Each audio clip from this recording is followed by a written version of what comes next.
Let's get some reaction to this outcome. Gender-based violence research specialist Lisa Vetten joins us for more on this development. Lisa, very good evening to you. Thank you for your time. The Public Protector has essentially released a damning report on the handling of gender-based violence complaints. I mean, the latest report has found that 3 government departments lack of capacity and training of staff further contributed to failures in handling GBV cases. Does this come as a surprise at all? No, not at all. I mean, many of these complaints have been made over and over again for at least the last 2 decades, and I think the frustration is that nothing seems to change. What I think is important is some of the recommendations that the Public Protector has made, and I think because it comes from her office, maybe it will carry a slightly greater weight. But if I think of the courts, for example, the Portfolio Committee on Justice has been raising exactly these issues with courts since about 2019. So it's to be hoped that the Public Protector's additional pressure will bring about much needed change. For instance, if we have to look at the first point of call where victims will essentially go and get help, the police stations, this report found that the SAPS officials were also reluctant to register cases, and they had also failed to inform the victims of their right to institute criminal action. I mean, that in itself is very discouraging, enough for one to not even want to go and report a case. And as we also scrutinize the Department of Social Development, the report found that it doesn't have shelters to even care for victims of gender-based violence. To be honest, I think the report is weakest in relation to the Department of Social Development. If we look there, I'm going to use Gauteng as the example. So the Public Protector said there are not enough shelters. Well, if you look at what Gauteng Department of Social Development has done, is that in the last 2 months they have failed to fund any of the shelters in Gauteng. So there are shelters that are available, but they've had to close down because the Gauteng Department of Social Development has not provided the necessary funding that is required to provide food for women to be able to stay there, as well as the necessary staff and the necessary security. So I think the problem is not a lack of shelters, it's the way in which the Department of Social Development funds and supports NPOs in order to be able to provide those very necessary services.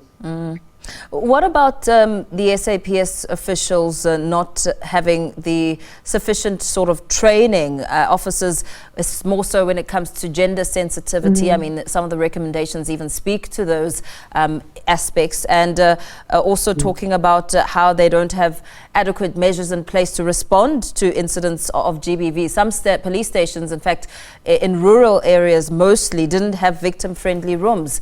What sort of impression does this create in the mind of someone who's really just crying for help and trying to get some assistance? Well, great disappointment, because there's this gap between all the promises, everything they hear the politicians saying, and their actual reality. And I think the other thing that this does, this mismatch between what's promised and what they actually experience, is that it discourages somebody from reporting.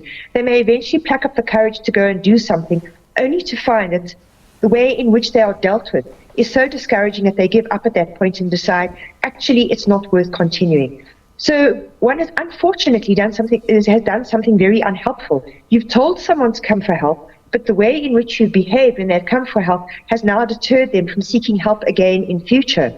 So your unhelpful responses have become part of the problem.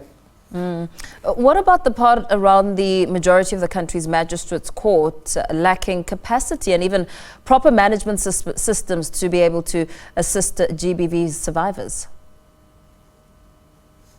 Yes, this is a very serious problem. I think the ways in which the courts are dealing with both maintenance and domestic violence is really not adequate. The queues are very long. There are too few clerks. They become understandably tired, perhaps a little bit short-tempered. They don't always deal with people in the way that they need to. They sometimes, because they're also overworked, they might find ways in which to exclude and filter those who need help out of the system. Women give up. They spend hours and hours without help and then eventually just go home. So I think some of the recommendations made around courts are very important. You know, it's also, I think what's important about the Public Protector's report is that it acknowledges the importance of infrastructure. So much of what we do focuses on changing attitudes, on saying, oh, well, we just need to change the attitudes of men and gender-based violence will disappear. What the Public Protector has done is shine a light on infrastructure, the importance of functioning courts, the importance of things as ordinary, just having a filing system, how important that is to justice. So it's to be hoped that with what she recommends, we'll see some really necessary shifts happening at the level of the magistrate courts, which have been badly neglected over the last few years. And what sort of impression does the Public Protector's report create for the safety of women and, of course, victims and survivors of gender-based violence? I mean, she, of course, has spoken about how each department needs to make changes and report back to her for some substantial change to happen. What are your expectations around that? You know, I think some of her recommendations are really important, but this is where we now come up against the hard reality of South Africa at this point in time, and that is that the National Treasury has put austerity measures in place. These have particularly affected the Department of Justice. You can see since at least 2015, the numbers of staff have declined. Their budget is not increasing. So there's a real question mark as to what extent these wide-ranging important recommendations are going to be implemented when you have a department that is struggling with an inadequate budget. So I think here we've got to look at what is government prioritizing, how do we find the budget in order to make these very necessary changes, and where do we look at, I think, where money is being wasted. Because these recommendations are not just going to improve the circumstances for those who are experiencing gender-based violence, they actually have the potential to improve the experience of all court users. So that it really is important that they be taken into account and that they be addressed. But this question of budget is going to have to be addressed.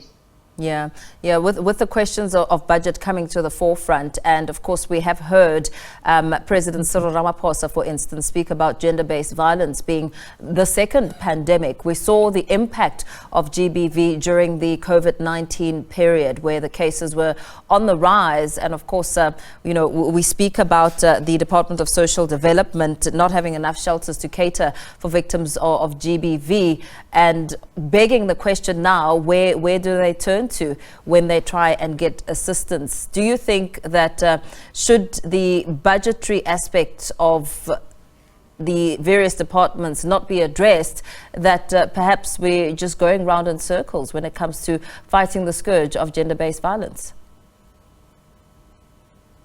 That is a very important point, and I think in the case of the courts, it's very true. But there's another aspect to that, which is how do departments spend the budget that they do receive. So I've given the example of Gauteng, which does have a budget for shelters, but because the process of funding NPOs who run the majority of shelters in Gauteng has been so poorly managed, those shelters are not available. So there's money there, it's being spent very badly. So I think it's a question of sorting through, where do we not have enough money? Where do we have money being wasted? For example, where we have departments returning hundreds of millions every year, how is money being used inefficiently? So I think if we start sorting out those different problems and how the budget is being used, we might find that the problem is not quite as severe as we think. Yeah. But that's going to need very strong oversight from whoever our new parliamentarians are going to be following the elections. Yeah, absolutely. Thank you so much.